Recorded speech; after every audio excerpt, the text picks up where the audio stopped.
This video today is for my fellow perimenopause friends, and I want to ask you a question. Have you noticed that your skin feels drier, thinner, even more sensitive than it used to, even if you're using good products? If you're in your 30s, 40s, or 50s, this is incredibly common, and it's not because you're doing something wrong. This is because your hormones are changing, and your skin is going to be one of the first places that this is going to show. Today, I want to explain why skin changes so much in perimenopause and what actually helps.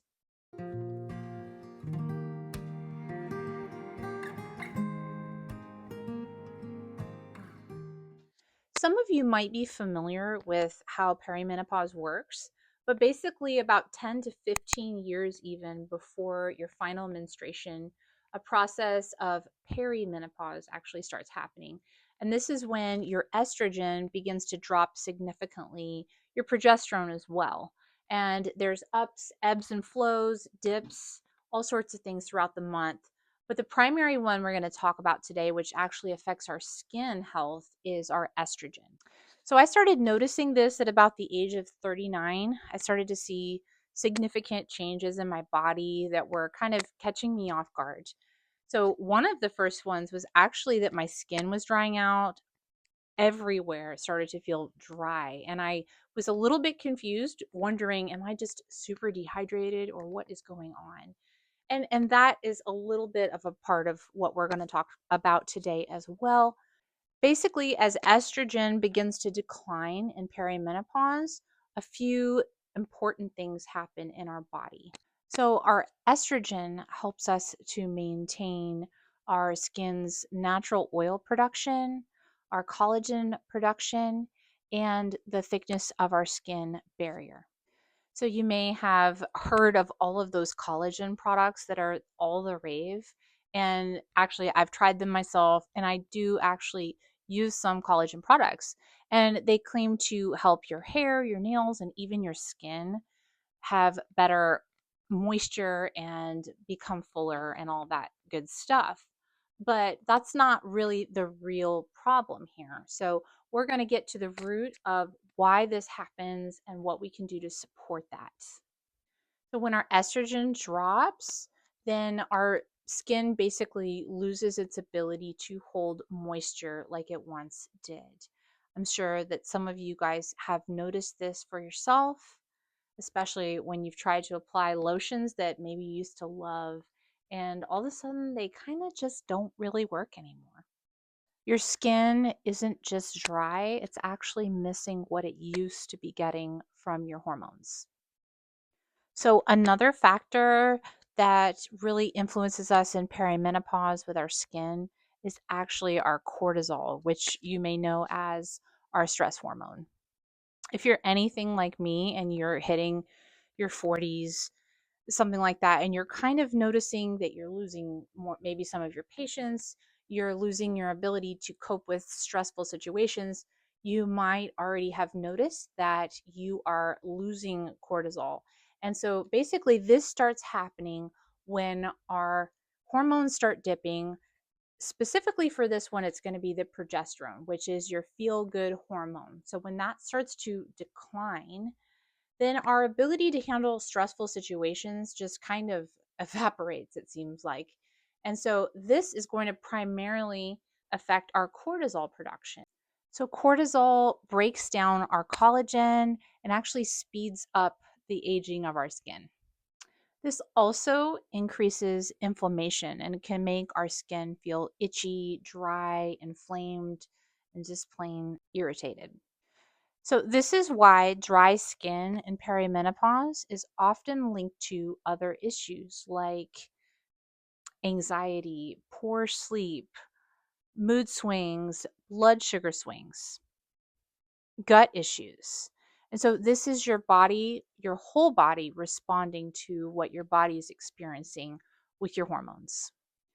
Another important component to this, which is often overlooked, a lot of people don't even think about this, but your body is also being hydrated from the inside out.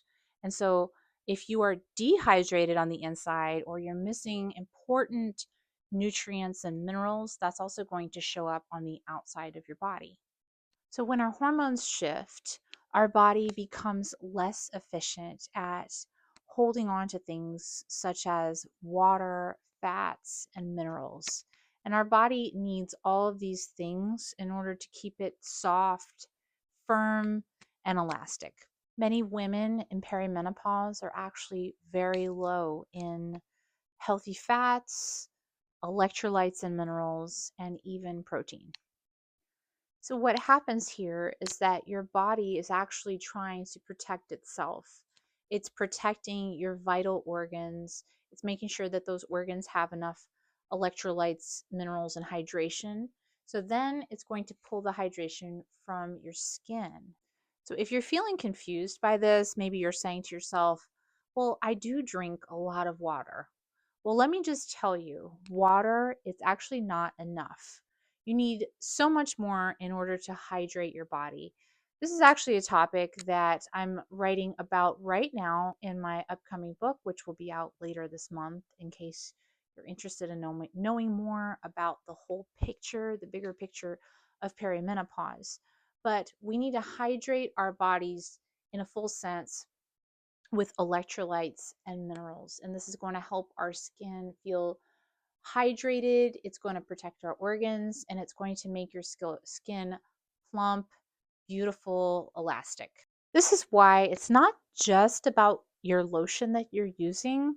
This is about making sure that you're getting enough healthy fats in your diet, like grass fed butter, olive oil, coconut oil. So, healthy fats, minerals from trace minerals or from a really good salt. My favorite one is the Baja Gold salt. That one contains a really high amount of trace minerals and mineral rich foods such as collagen style bone broth and other foods like that that have a lot of nutrients in them. I personally try to make bone broth once a week for me and my family, try to consume it and put it in as much of our foods as we can because we can all use those minerals and the rich collagen that comes from the bones in the bone broth. So if you're consuming a healthy diet with these three different things, including more protein. And so I always like to, for myself, tell myself to try to aim for between 30 to 50 grams of protein per meal. All of these things help our body to have better skin, less dry skin, and more of the skin that we used to have maybe 20 years ago. And we want that back. So, nourishing our skin in perimenopause is really a twofold kind of a thing. We're going to first nourish from the inside with our minerals and our healthy fats, and then we're going to nourish from the outside. So, I want to talk to you guys a little bit about one of my favorite ways to nourish from the outside. And I actually have a video that I just made on how to make it yourself in case you're interested. I'm going to link that below. It is a DIY whipped tallow balm or cream, whatever you want to call it. And this is made from beef fat. And so this is an ancestral way that people have done for centuries to nourish the skin. They've always used oils and fats. You can even look at the places in the Bible where oils were used to nourish the skin. So this is basically the same thing. So most commercial lotions that you've seen, if you just kind of turn the bottle around, you'll notice one of the first ingredients in them is water. Another one that's commonly included is even alcohol. Something I love about the whipped tallow butter for the skin is that it contains really important vitamins like A, D, E, and K into the lipid layer, which is our layer of skin that is starting to break down in perimenopause, and ingredients that actually repair the skin barrier. So, because this closely matches the natural oils that we have in our own skin, it'll help to repair what's being lost. Instead of fighting your skin in perimenopause, the goal here is to nourish it inside and out. So, this means a few different things for us ladies. First of all, we're going to support our hormones. Secondly, we're going to be nourishing our skin and our body with healthy fats, minerals, and electrolytes. We're going to reduce our chemical exposure, which can drastically affect our hormone production and our natural oils. And we're going to use deeply nourishing skincare.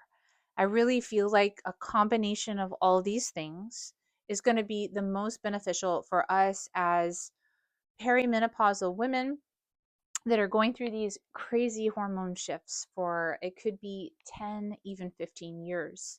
So let's learn how to start now to nourish our skin, to take care of our skin, and let's just have beautiful perimenopausal skin that we know how to take care of for many years to come.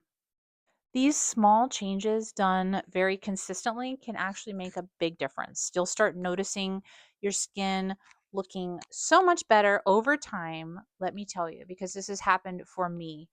If I have some days where I've noticed maybe I have a glass of wine, I did not drink enough water that day, different things, I didn't eat enough salt or maybe didn't have any hydrating beverages, I really start to notice over the next days that my skin is super affected. So if you can stay consistent in this, I really think that you're going to find a huge difference.